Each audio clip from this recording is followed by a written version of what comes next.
It's Friday, July 12th. I'm Tre'vell Anderson. And I'm Priyanka Arabindi, and this is What a Day, the pod that's never rented a DVD from Redbox, but we're still sad that it announced yesterday that it's shutting down. Yes, you can still rent DVDs from your local library, but how long until Republicans shut all of those down, too? I hear that's buried deep in Project 2025, page 900. The vibes are not good for the libraries.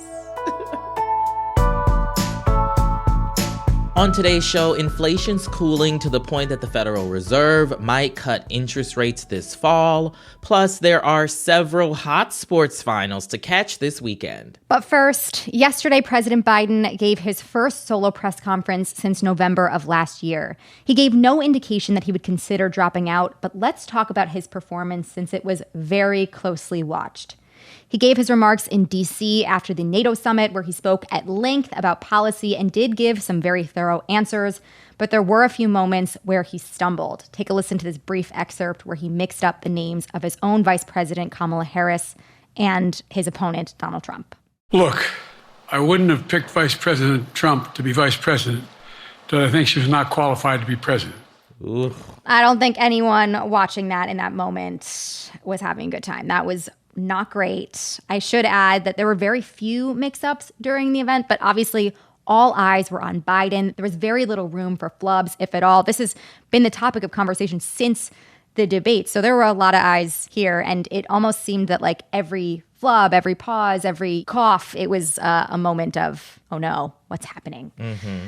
Many viewed yesterday's press conference as a make or break moment for him after his struggles during last month's debate. More and more lawmakers have joined calls for Biden to bow out of the presidential race. So this moment was a huge deal. To get an idea of folks' immediate reaction to Biden's remarks, I spoke earlier with Abigail Tracy. She is a political reporter whose work has appeared in Vanity Fair, Forbes, and Inc. magazine. I started by asking her what stood out to her about the press conference, the good and the bad. Earlier this week, I was speaking to a Democratic strategist who's close to the White House and speaks with a number of members and lawmakers on the Hill, who told me that they never believed that there would be one interview or one press conference that could kind of undo the debate performance. The reality is Joe Biden is 81 years old. And I really think it's almost impossible to put the genie back in the bottle at this point. And when we were headed into this, you even saw defections leading up to the press conference itself. People weren't really even waiting for the president to see his performance. Then we're getting the reports regarding the fact that the Biden campaign is pulling Harris in a Harris-Trump matchup and, advisors contemplating and strategizing the best ways to convince the president to step aside in this moment. So I think a little bit we're kind of on a seesaw that has already hit the ground. And it's very difficult at this point to see how you kind of change the weight of that seesaw back in a position that benefits Joe Biden at this stage. Coming out of this, where do you think we go from here? Do you have any predictions or any idea of how the next few days or even just today will shake out? There are reports that we will see more and more people that is expected to kind of come forward and say that Joe Biden should drop out of the race. That was reported before this press conference. What do you think we'll see in the next few days? Ahead of the press conference on Thursday, we saw a number of Democratic offices come out to say that they've already drafted press releases in either direction, calling for the president to stay in the race or calling for the president to drop out. And I really think when you boil that down, that is the essence of this moment. That shouldn't be something that people are drafting press releases for. And one of the really interesting things is I spent earlier this week on the Hill, and it was almost more interesting what senators were saying by what they weren't saying, if that makes any sense at all. Right. We sat with Nancy Pelosi, right? Nancy Pelosi, she's saying, we all want Joe Biden to make this decision. It's up to Joe Biden to make this decision. But Joe Biden has routinely come out, as has his campaign, to say, I already made the decision. He's made his decision. Yes. They would like him to keep deciding. Exactly. And that is the crux of it, is the fact that you have a Nancy Pelosi, notoriously, to the chagrin of Democrats at times, measured in her words when you look back at, her announcing an impeachment inquiry, for instance, against Trump. Here's an individual who is parsing her words, choosing them carefully. And she is coming out to say, Joe Biden, this is ultimately going to be his decision to make, when ostensibly Biden has already made the decision. Right. And you saw that from a lot of senators. And nobody is saying Joe Biden needs to run. Joe Biden does not have a full-throated backing from so many of these individuals, Yeah. even in the Senate, where you do find typically more measured and pragmatic voices. So I think next week is going to be a little messy, and we're going to see kind of how it shakes out. That was my conversation with political reporter Abigail Tracy. Thanks for that, Priyanka. As of our recording time at 9:30 p.m. Eastern Thursday night, more than a dozen sitting Democrats have publicly called on President Biden to leave the race. One of the first to do so was Illinois Representative Mike Quigley, who I had the chance to interview. He's been in Congress for 15 years and represents parts of Chicago, where next month's Democratic National Convention will be held, as well as some of the city's northwest suburbs. I started by asking Quigley whether Thursday's press conference changed anything for him. It doesn't, but it reinforces one of my concerns in that he's talking, and that the only thing people are focused on is how is he performing, how is he doing. That's been that way ever since the debate. People are, how is the president functioning, instead of talking about Donald Trump. It's all about Biden, not about Trump, and that's hard to change people's minds when they're just looking for it. I think he's doing fine in this press conference, but my impression is that people are saying, okay, he did fine now, what about tomorrow? And I think that uncertainty is what's hurting him. I think he'd have to have a long string of masterful performances before people would say, oh, it's okay. This is a race that's going to be decided, as they all are, by a handful of votes in a few states. It's hard to win them all back. Yeah, you were among the first lawmakers to publicly ask President Biden to leave the race after the debate. Could you walk us through how you came to that decision? I was looking at the pre-debate polls, and they were not good. Afterwards, they're only going in the opposite direction of where they need to be. In fact, he's being outperformed by down-ballot races, raises very legitimate concerns at the top of the ticket, and all these races is dragging people down. As you know, the House and the Senate are controlled by a handful of votes, handful of seats. Those frontline races are really, really close.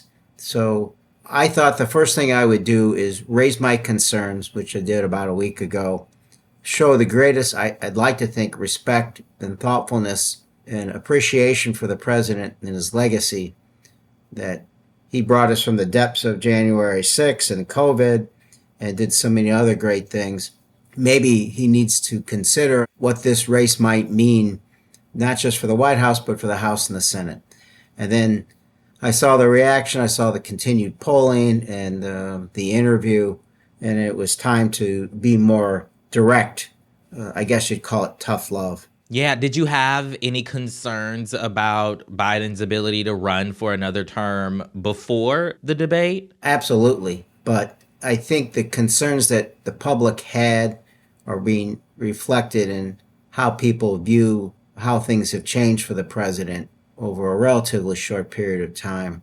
So if anything, those concerns were accelerated. Now, based on media reports, it seems like most of the Democratic lawmakers agree with you that President Biden should not stay in the race, but they are so far not willing to say so publicly like yourself. Is that a fair characterization? And if so, why do you think that's the case? There is grave concern about the president's ability to win and how it will affect the House and the Senate. I hear things like, hey, it's not, we can't clear this up in 2028.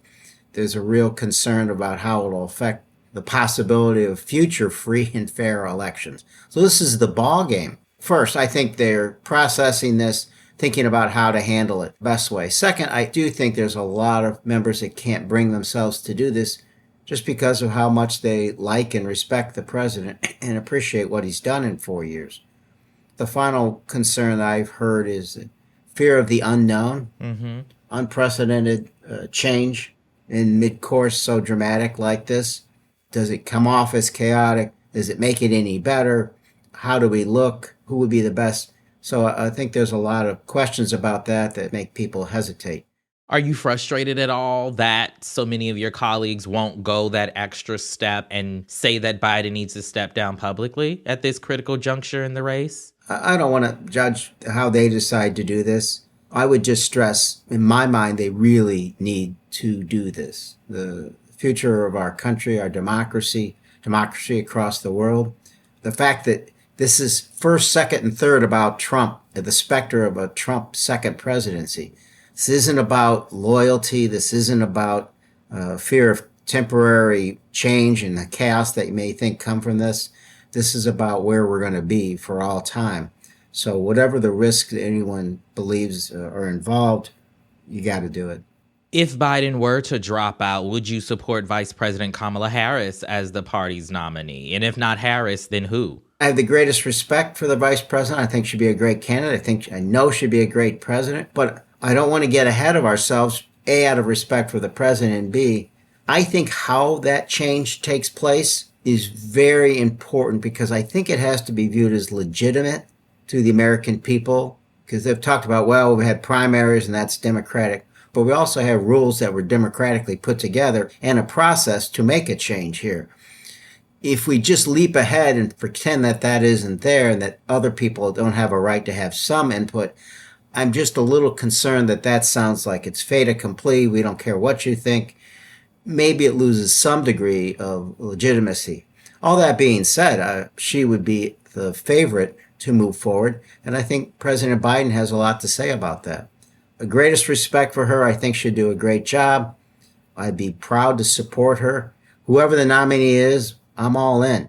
Mm-hmm. And in an open convention, we're hearing more and more is a possibility in your home city, no less. We know you represent parts of Chicago, and an open convention could be extremely messy. It could further fracture the party. Does that worry or concern you at all about that possibility? The Republican Party kept a nominee who's a convicted felon, an abuser, a person who incited an insurrection, a coup, and an extraordinarily long list of evil deeds. And if he denies being anything near Project 2025, I think his first term shows that he'd be right in line with Project 2025. Look, it's not going to be easy. We're in uncharted territory. It'll be a mess, but I think we can get through it because I think back to the strength of the Democrats is we wouldn't tolerate that.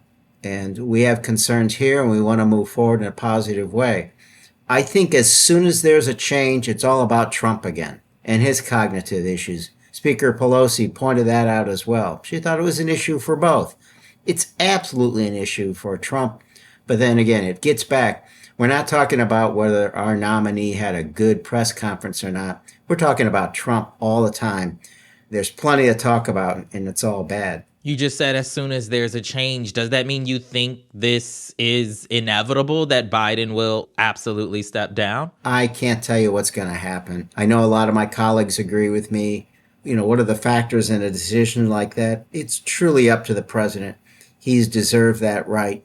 What will factor into that, I don't know. Family, friends, polling, donors, where the unions stay with them, and, you know, does another shoe drop? Any number of factors, but I'd like to think that the decision is made very, very soon. Picking a new nominee, even just the idea is being considered a risky decision, especially with just roughly 4 months to go until the election. Why do you think those risks outweigh the benefits of sticking with Biden as the nominee? I'm not a pundit and I won't get into the polls. A lot of the smartest pollsters I know are telling me just how serious this is. There's a lot of really smart people who understand these numbers, who are the ones who are strongest in encouraging the president to step down as a nominee. So there's some uncertainty there, there's some risk, but I think the greater risk is the status quo. I think the way we are going. We lose the House, we lose the Senate, we lose the White House. With the green light from the Supreme Court, it's an unabated autocrat. Let's appreciate that and just how dire the circumstances are. You got to do something.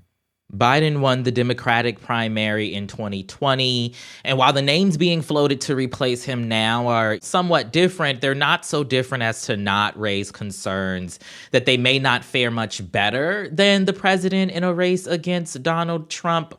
But I want to end on a hopeful note for my last question for you. What gives you hope that a new nominee could be the person to beat Trump and push back on what we see him and the Republicans putting forward? Day one, it's a horse race, and it's a fight we can win because it's about Donald Trump.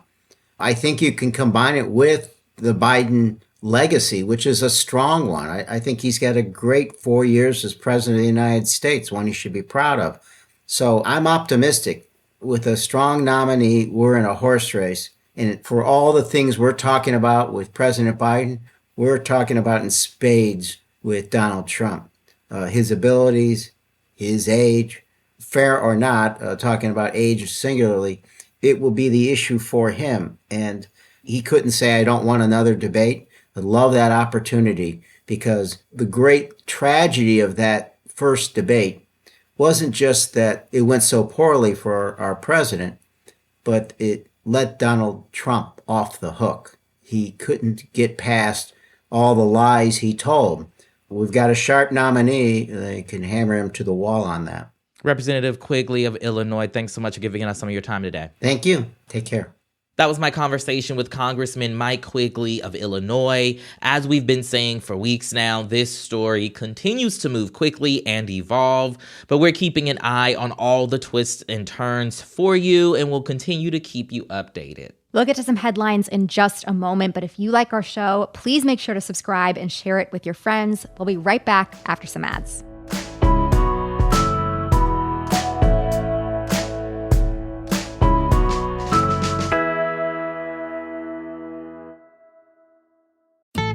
Building a portfolio with Fidelity Basket Portfolios is kind of like making a sandwich. It's as simple as picking your stocks and ETFs, sort of like your meats and other toppings, and managing it as one big, juicy investment. Now that's pretty good. Learn more at fidelity.com/baskets. Investing involves risk, including risk of loss. Fidelity Brokerage Services, LLC. Member NYSE SIPC. Want to save on some of the biggest names in streaming on the network made for streaming? X marks the spot.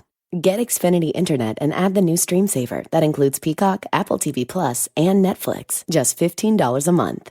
All your favorites, all in one place, only from Xfinity. So go ahead and binge some shows, stream some movies, and save some money all at the same time. For more watching and less spending, X marks the spot. Switch at Xfinity.com today. Restrictions apply. Taxes extra. Price subject to change. At the UPS Store, we want to make this summer the summer of shipping. Summer Shipalooza. So you can start crossing items off your must-ship list, like the vintage film camera your college kid needs for class, or the vase you told your mom you would send her ages ago. And with our pack and ship guarantee, your items arrive safe or we reimburse you. So stop by your local store today for everything you need to be unstoppable. Visit the upsstore.com/guarantee for full details. Available at participating locations. Most locations are independently owned. Product, services, pricing, and hours of operation may vary. See Center for details. The UPS Store. Be unstoppable.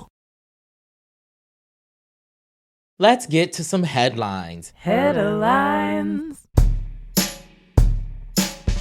As we mentioned earlier, the 3-day NATO summit wrapped up on Thursday in Washington, D.C. And while Biden's post-summit press conference got most of the attention, there were plenty of other notable developments, particularly with Ukraine. On Wednesday, NATO members released a statement condemning China as a, quote, decisive enabler of Russia's war against Ukraine.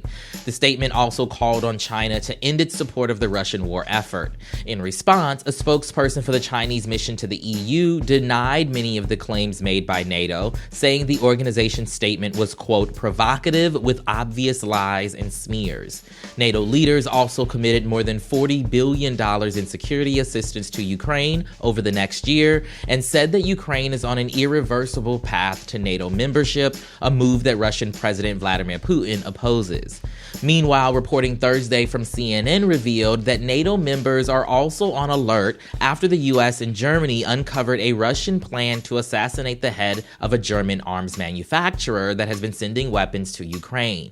A spokeswoman for the U.S. National Security Council told CNN that, quote, Russia's actions will not deter allies from continuing to support Ukraine. Okay, Trayval, this is not meant to throw you under the bus, but I will say, as we were reading this through, we did stumble on the names. Vladimir Putin, Volodymyr Zelensky, they almost have the same first name. So it's becoming more and more understandable where that flub came from. Listen, I'm understanding Biden more and more day by day. Putting the spotlight back on Biden's opponent, former president and convicted felon Donald Trump welcomed Hungarian Prime Minister Viktor Orban to Mar-a-Lago on Thursday night. This is the second time that the two men have met at Mar-a-Lago this year. Orban, like Trump, is known for making racist and xenophobic statements and supporting rollbacks of LGBTQ rights. Earlier this month, Orban met with Ukrainian President Volodymyr Zelensky. He was also just in China for a sit-down with Chinese President Xi Jinping and Russia for a meeting with Vladimir Putin. Orban is calling these talks a, quote, peace mission, but the U.S. and other NATO members have expressed skepticism that Orban actually has Ukraine's best interests in mind, considering his close ties to Putin. Thursday's meeting with Trump is also a sign that Orban is looking ahead to November and making plans to further his right-wing agenda in the event of a second Trump presidency. Inflation is coming down. That's according to new data from the Consumer Price Index. Prices only rose by about 3% in June, according to the Bureau of Labor Statistics. That's down from 3.3% from that time last year. And overall, prices went down by 0.1% between May and June. Now, that might not sound like much, but this is the first time that prices have meaningfully declined since May 2020. The new data suggests that the Federal Reserve could lower interest rates as early as September. More price declines, please. Let's keep them coming. And y'all, we know it's been a very heavy few weeks in the news, so we here at WAD want to encourage you to take a little break from doom scrolling this weekend. And if you're a sports fan, you are in luck because there are a lot of big events happening. In tennis, we've got the Wimbledon finals. I will be tuning in for those. Very excited. The women's singles final is on Saturday and the men's final is on Sunday. There are also two massive soccer games happening on Sunday. Spain takes on England in the Euro Cup final, and then Colombia plays reigning World Cup champions Argentina in the Copa America final. Sadly, the U.S. men's team crashed out of that tournament and subsequently fired their head coach, Greg Berhalter, on Wednesday. It leaves the team without a head coach with less than 2 years to get ready for the 2026 World Cup, which will be co-hosted by the U.S. That's okay. I mean, we only have 4 months left to the election. Do we have a nominee? I don't know. Crazier things have happened. We know when it comes to soccer in America, the women's national team tends to get a little more love and a lot more gold medals than the men's team. But shout out to the men. We are rooting for you too. Apparently, this has turned into a podcast that wants to promote men's sports. So great. Love that for us. Listen, we are living in unprecedented times in more ways than one, Priyanka. Yeah, while you're watching all those women's sports, take a break and please save some attention for the men, I guess, maybe. And those are the headlines. One more thing before we go, in case you missed it, John Lovett is officially back from his top secret mission to save democracy. Is that what we're calling Survivor now? And that means Love It or Leave It is in full swing. Catch tomorrow's episode where he is joined live on stage by Jay Farrow, State Representative Janelle Bynum, and Marcy Giroux to break down the biggest stories in politics and culture. New episodes drop Saturday. Make sure to subscribe so you never miss an episode. That is all for today. If you like the show, make sure you subscribe, leave a review, give yourself a doom scrolling break this weekend, and tell your friends to listen. And if you are into reading and not just ebooks from my parents' local library like me, God, I'm being called out. What a Day is also a nightly newsletter. Check it out and subscribe at crooked.com/subscribe. I'm Priyanka Arabindi. I'm Trayvell Anderson. And rent everything from your library. Or your parents' library. Just whatever has the smaller wait list. Listen, get you a library card because I know a lot of you ain't got one.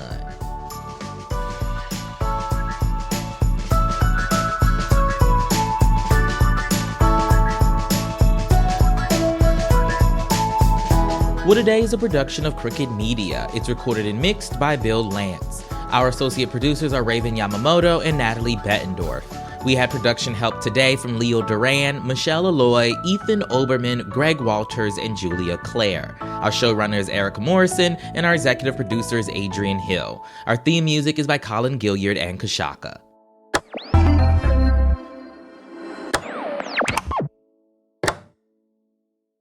Hey, Fidelity.